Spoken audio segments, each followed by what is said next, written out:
Allez, vas-y. Donc, on a disposé une masse suffisamment lourde pour améliorer la précision, on en reparlera après, à un dynamomètre. On mesure la valeur du poids de cette masse au dynamomètre lorsqu'elle est plongée dans l'air et on trouve 1,6 Newton environ. C'est pas précis. Ensuite, on va plonger cette masse dans l'éprouvette tout en tarant l'ensemble, éprouvette, support, avec la balance. On va donc plonger la masse entièrement dans l'eau pour éviter les problèmes de tension superficielle de l'eau. On va plonger la masse entièrement en dépassant légèrement le haut, puis on va redescendre, donc remonter la masse pour essayer d'avoir l'eau le maximum à la surface. Là, vous voyez, on voit bien le problème de surtension qui va nous poser des soucis pour mesurer le volume. Donc là, quand la tension superficielle de l'eau a lâché, quand on ne voit plus le ménisque, je remonte doucement pour effleurer la surface, en essayant de faire au mieux.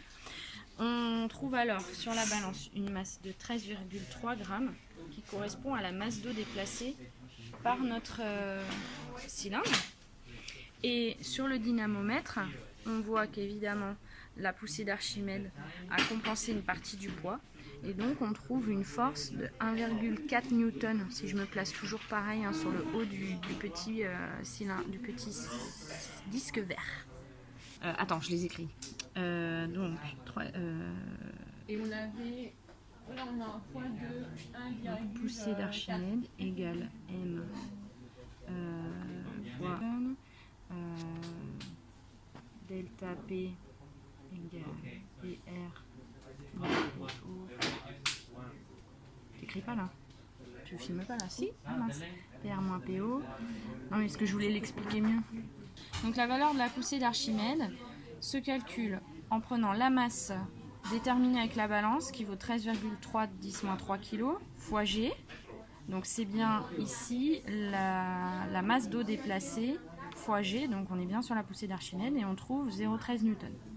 Cette poussée d'Archimède, on peut aussi la déterminer avec la différence entre le poids déterminé au dynamomètre lorsque le cylindre est dans l'air, moins le poids lorsque le dynamomètre est plongé dans l'eau. On trouve 1,6 Newton moins 1,4 Newton, soit 0,2 Newton. On a donc deux méthodes pour déterminer la poussée d'Archimède ici. On trouve des valeurs qui sont certes du même ordre de grandeur, mais qui sont quand même assez différentes l'une de l'autre. On peut estimer que l'incertitude sur cette valeur est beaucoup plus grande, puisque on est en fait le dynamomètre, la graduation c'est 0,1 Newton. Donc on voit qu'ici on est sur une incertitude de 50%, relative de 50% environ. Alors qu'ici on est quand même plus précis puisque la masse est déterminée avec plus de précision.